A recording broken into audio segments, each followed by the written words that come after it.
పట్టుపరుపులపై పెరిగిన ఒక కోటీశ్వరుడి కూతురు దేశం కోసం 15 ఏళ్లకే తుపాకీ పట్టి స్పైగా మారింది. తన ఒంటిపై ఉన్న బంగారాన్నే కాదు, తన రక్తాన్ని కూడా దేశానికి అర్పించిన సరస్వతి రాజమణి కథ ఇది. రంగూన్ ప్రస్తుత మయన్మార్ నగరంలోని అత్యంత సంపన్న ప్రాంతంలో ఓ భారతీయ కుటుంబం నివసించేది. తండ్రి ఒక బంగారు గని యజమాని. పుట్టినప్పటి నుంచి ఆ అమ్మాయి అపారమైన వైభవం తప్ప మరొకటి చూడలేదు. ఖరీదైన కార్లు, పట్టు వస్త్రాలు, వజ్రాలు, రత్నాలు, అదే ఆమె బాల్యం. ఆమె పేరు సరస్వతి రాజమణి. ఆమె వయసు కేవలం 15-16 సంవత్సరాలు మాత్రమే. కానీ విధి ఆమెకు రాజప్రసాదాలు కాదు, అరణ్య మార్గాలు, గన్ పౌడర్ వాసననే రాసింది. అదే రోజున భారత స్వాతంత్రానికి చివరి ఆశ అయిన నేతాజీ సుభాష్ చంద్రబోస్ రంగూన్కు వచ్చారు. వేలాది మందితో నిండిన జన సమూహం ముందు ఆయన గర్జించారు ఇలా: మీరు నాకు మీ రక్తాన్ని ఇవ్వండి, నేను మీకు స్వాతంత్రం ఇస్తాను. జన సమూహంలో నిలిచిన యువతి రాజమణి రక్తం ఒక్కసారిగా ఉప్పొంగింది. ఆ క్షణంలోనే ఆమె తన బంగారు హారం, కంకణాలు, చెవిపోగులు అన్నీ ఆజాద్ హింద్ ఫౌజ్ నిధికి అర్పించింది. తర్వాత ఉదయం ఆ విలాసవంతమైన భవనం ముందు ఒక సైనిక జీప్ ఆగింది. స్వయంగా నేతాజీ దిగారు.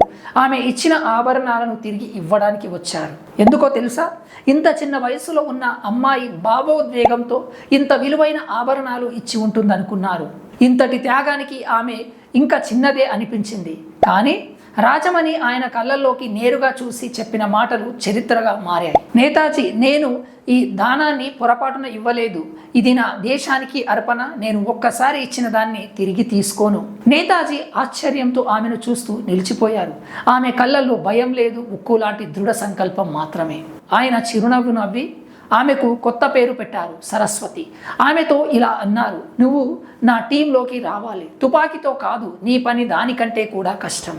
ఇక్కడి నుంచే నేతాజీ ఆశయాలతో ఒక కొత్త అధ్యాయం ప్రారంభమైంది. అమ్మాయిల పొడవాటి జుట్టు కత్తిరించారు, షర్టు ప్యాంటు వేశారు. సరస్వతి రాజమణి ఇప్పుడు మణిగా మారింది. ఆమెకు తోడుగా మరో ధైర్యవంతురాలైన అమ్మాయి దుర్గా. వారి మిషన్ స్పై. ఒక్కసారి ఊహించండి, పట్టు పరుపులపై నిద్రించిన 16 ఏళ్ల అమ్మాయి ఇప్పుడు బ్రిటిష్ సైనిక మెస్లో ఒక అబ్బాయి వేషంలో పనిచేస్తుంది. అధికారుల బూట్లు పాలిష్ చేయడం, వాళ్ళ ఇండ్లను శుభ్రం చేయడం, టీని అందించడం, ఇవే వారి రోజువారీ పనులు. ఇంగ్లీష్ జనరళ్లకు వీరు ఇంగ్లీష్ తెలియని స్థానిక కుర్రాలుగా కనిపించేవారు. అందుకే వారి ముందే రహస్య యుద్ధ సమావేశాలు, మీటింగ్స్ చేసేవారు. మ్యాప్లపై గుర్తులు వేస్తూ ఎక్కడ INA పై బాంబులు వేయాలో, సరఫరా మార్గాలు ఏవో చర్చించేవారు. గదిలో ఒక మూల బూట్లు పాలిష్ చేస్తూ మణి చెవులు అప్రమత్తంగా ఉండేవి. ఆమె మెదడు ప్రతి తేదీని, ప్రతి సంకేతాన్ని గుర్తుపెట్టుకునేది. పని పూర్తయ్యాక ఆమె టాయిలెట్కి వెళ్ళి చిన్న చిన్న కాగితాలపై అన్నీ రాసి వాటిని రొట్టెలో లేదా చెప్పుల్లో దాచుకొని ఆ సమాచారాన్ని నేతాజీ శిబిరానికి చేర్చేది. రోజు రోజుకు మరణంతో ఆడే ప్రాణాంతక దాగుడు మూతలు కొనసాగాయి. ఒకరోజు చీకటి రాత్రి. నిర్భయ సాహస గాథ కాని గుడాచారి జీవితం ప్రతి క్షణం పట్టుబడతామనే భయంతోనే సాగుతుంది. ఒకరోజు ఆ భయంకరమైన కల నిజమైంది. రాజమణి స్నేహితురాలు దుర్గా బ్రిటిష్ వారి చేతికి చిక్కింది. ఆమెను సైనిక కారాగారంలో బంధించి త్వరలోనే హింసించి సమాచారం రాబట్టుతున్నారనే వార్త వచ్చింది. INA రూల్స్ చాలా కఠినం. పట్టుబడితే ఆత్మహత్య చేసుకో, కానీ బ్రతికుండగా పట్టుబడవద్దు. అందరూ రాజమణికి చెప్పారు, పారిపో, అక్కడికి వెళ్తే నీవు కూడా చనిపోతావు. కానీ రాజమణి చెప్పింది, నా స్నేహితురాలు పట్టుబడింది, నేను పారిపోవాలా? అది నా వల్ల కాదు.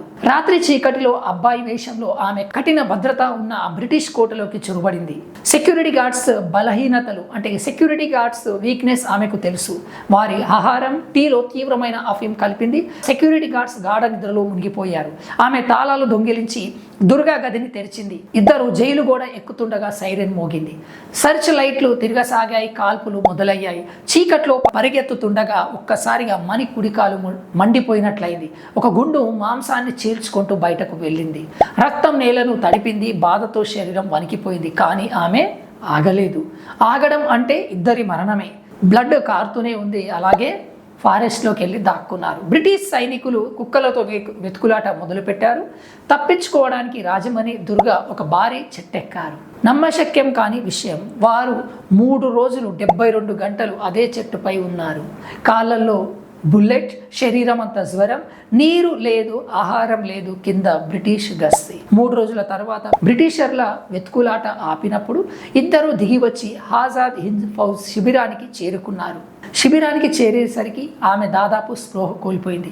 నేతాజీ స్వయంగా ఆమెను చూడ్డానికి వచ్చారు. డాక్టర్ ఆమె కాలి నుంచి బుల్లెట్ తీస్తుండగా నేతాజీ ఆ 16 ఏళ్ల యోధురాలికి సెల్యూట్ చేసి అన్నారు, మన సేనలో ఇంతటి శక్తివంతమైన పేలుడు దాగి ఉందని నాకు తెలియదు. నీవే భారతదేశపు తొలి మహిళ స్పై, నీవే నా ఝాన్సీ రాణి. ఎంపరర్ ఇచ్చిన తన పిస్టల్ను ఆమెకు గిఫ్ట్గా ఇవ్వాలనుకున్నారు. కానీ రాజమణి కోరింది ఒకటే, భారత స్వాతంత్ర్యం. మర్చిపోయిన వీరనారి. 1947లో భారత్కి స్వాతంత్రం అయితే వచ్చింది. కానీ దేశం కోసం తన యవ్వనం, తన రక్తం, తండ్రి సంపూర్ణ సంపదను అర్పించిన ఆమెను దేశం గుర్తించుకున్నదా? లేదు. చరిత్ర పుస్తకాలలో ఆమెకు స్థానం దక్కలేదు. ఒకప్పుడు బంగారు పడకలపై నిద్రించిన ఆమె జీవితపు చివరి దశను చెన్నై రాయపేటలోని ఒక శిథిలమైన ఒక గది అద్దె ఇంట్లో తీవ్ర దారిద్ర్యంలో గడిపింది. స్వాతంత్ర సమరయోధుల పెన్షన్ ఇవ్వడంలో కూడా ప్రభుత్వం ఆలస్యం చేసింది. అయినా ఆమె ఎప్పుడూ కంప్లైంట్ చేయలేదు. 2004 సునామీ సమయంలో అందరూ సహాయం అడుగుతుండగా తన మందులకే డబ్బులు లేని ఈ వృద్ధురాలు తను దాచుకున్న పెన్షన్ మొత్తాన్ని సహాయ నిధికి విరాళంగా ఇచ్చింది. పత్రికా విలేకరులు అడిగారు, మీ దగ్గర ఏమీ లేదు, అయినా ఎందుకు ఇచ్చారు? ఆమె చిరునవ్వుతో ఇలా చెప్పింది, ఇవ్వడం నా రక్తంలోనే ఉంది. చిన్నప్పుడే దేశ స్వాతంత్ర్యం కోసం అన్నీ ఇచ్చేశాను. ఈరోజు దేశ ప్రజల కోసం ఇచ్చాను. 2018లో 91 ఏళ్ల వయసులో భారతదేశానికి చెందిన ఈ అగ్నిధార వంటి కుమార్తె గుండెపోటుతో ప్రశాంతంగా కన్నుమూసింది. జాతీయ శోకం లేదు, టీవీలో పెద్ద వార్త లేదు. కానీ ఈరోజు స్వతంత్ర భారత ఆకాశాన్ని చూస్తున్నప్పుడు మనం గుర్తుంచుకోవాలి, ఈ స్వేచ్ఛను ఒక 16 ఏళ్ల అమ్మాయి తన కాళ్ళ రక్తంతో, తన మొత్తం జీవిత త్యాగంతో చెల్లించింది. ఆమె పేరు సరస్వతి రాజమణి. ఆమెను గుర్తుంచుకోండి. చరిత్ర ఆమెను మర్చిపోయినా ఆమె రుణం నుంచి మనం ఎప్పటికీ విముక్తులం కాలేము. ఎందరో త్యాగదనులు అష్ట కష్టాలను ఓర్చి సంపాదించి పెట్టిన దేశ స్వాతంత్రాన్ని నిలబెట్టుకోవడమే మనం వారికి సమర్పించే నివాళి. Thank you for watching video. జై హింద్.